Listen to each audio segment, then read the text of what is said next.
I think Luigi Mangione kind of set it off.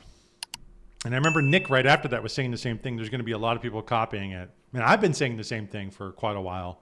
The problem is the dialectic. That's the thing. The problem is that there's a dialectic occurring here to where they play on and they prey on weak, mentally ill individuals who are, I think, maybe even being fucking MK Ultra. Like there's a lot of that going on too. I think we're all kind of being MK Ultra to a degree with online propaganda. I think they use that as justifications for other things. Like the people who are the crazy wackos, the trans people, the cat ladies, the wine moms, the HR, like those people have no power. They just do the bidding of the ideology of the left. When you sit online and argue with people, it's just like these people are mentally ill. They're basically weak. They're weak losers. A lot of these people are weak losers. And the leftist ideology preys on that because they know internally that they aren't as good as other people, that there is a hierarchy in the world that exists. It's the same thing I say with little man syndrome, right? Short men hate me because I'm a freaking giant. I'm 6'5". They hate me. They always have. I've had so many short men talk about attacking me. I had one actually attack me because there's an inferiority there. And that's what the left is about, is inferiority and playing on people's inferior attributes. But as Christians, we would say that, yes, everybody's different, but they're all made in the image of God, and they all have a value to them. And you might not be able to play like LeBron James in the NBA, right? Because you're 5'2". I might be able to play basketball a little better than you, but that doesn't mean that you're worthless. And that doesn't mean that you get to fall into the oppressor-oppressee narrative and attack me because and you feel justified in doing that. Give me a break. But that's what the left plays on. That's what the Marxist dialectics play on. But they basically have just used these people. These people don't have any power. So when you talk about a leftist, a crazy person out there, I always think, because, they do make me mad too. They say things, they make me mad. I've had family members, coworkers, whatever, make me mad. But you always have to think, like, you're not real. You are being pulled like a horse with a carrot in front of it to do the bidding of the Democrat Party. And in this sense, I think that the Democratic Party is thinking, okay, maybe we put too many of our eggs in the basket of crazies. So maybe we need to reel back and have like some sense of normalcy again. But see, that's what happens though, when you get away from Christ, when you get away from the church. If you are not Christian, hierarchy is scary because it does necessarily imply oppressor-oppressee dynamics. If you're above me in some sort of scenario, if you're better than me in some area of my life, then that means you can have power over me. You will have power over me, necessarily. But the Christian paradigm doesn't affirm that. Just because too much given, much will be required. Well, what is that requirement? What does it require for the people who have a lot? What do you need to do?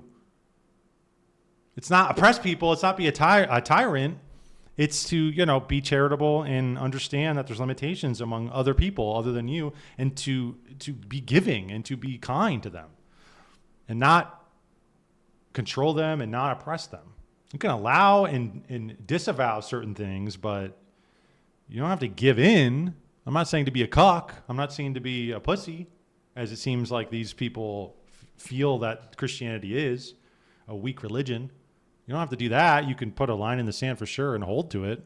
But we don't play into I'm just going to totally ethnically cleanse you. I'm going to totally eradicate you because you're weaker than me. I'm going to totally just mind fuck you because you are in an undeveloped country and I have more than you. And I'm just going to absolutely decimate you and take advantage of you. Like that kind of shit, that's not Christian.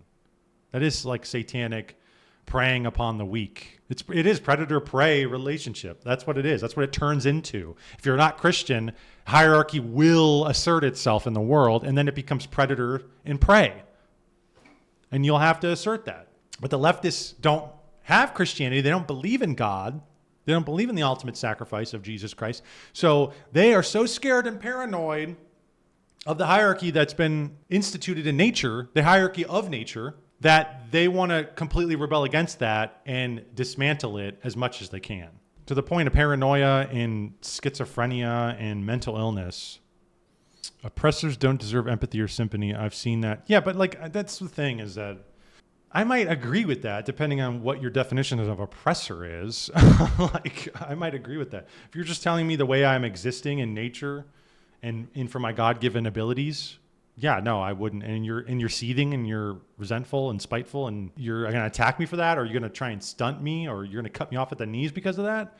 Well, no, I don't agree with that. That's ridiculous. You are not a real person. You are possessed. You are like demonic. You are spiritually possessed. You are on countless drugs. You are like a zombie. You are literally possessed by the spirit of like Marxism or something. Like, I don't think that we need to take that into consideration. The people you've seen talk about it's like, I don't think I've seen a single Democrat leader say, even like Hassan was like reacting. Whoa. Like he even had an emotional reaction. I was watching Ethan Klein's reaction, which gave me a whole new, gave me more respect for Ethan Klein, because his reaction was I think it was very valid and very genuine. I don't see many people going out there, so many of the leaders celebrating this. I see these weird trans, whatever, freakazoid, probably drug-addled, crazy people, libtard, crazy people on TikTok. And it's like, you're just farming clicks and likes on the behalf of this man's murder and execution. And you're not a real person. You're just not. I don't think anybody really has to think of you as anything other than scum that you are, really. You're like an ant. And I don't think you're going to really, when you think about it, you're not going to be a threat to anybody, really. Like, other than maybe in the streets, you might take a shot at somebody because you're mentally ill, but you will be met with equal response. And really, nobody has to think of you as a threat politically or ideologically, because you're just a nobody. Or in terms of power at all in the world, you're not going to do anything. If you are the person who's laughing about this, it's like, you're not a real person. And I don't think you're actually making or anything of yourself. You're a bum.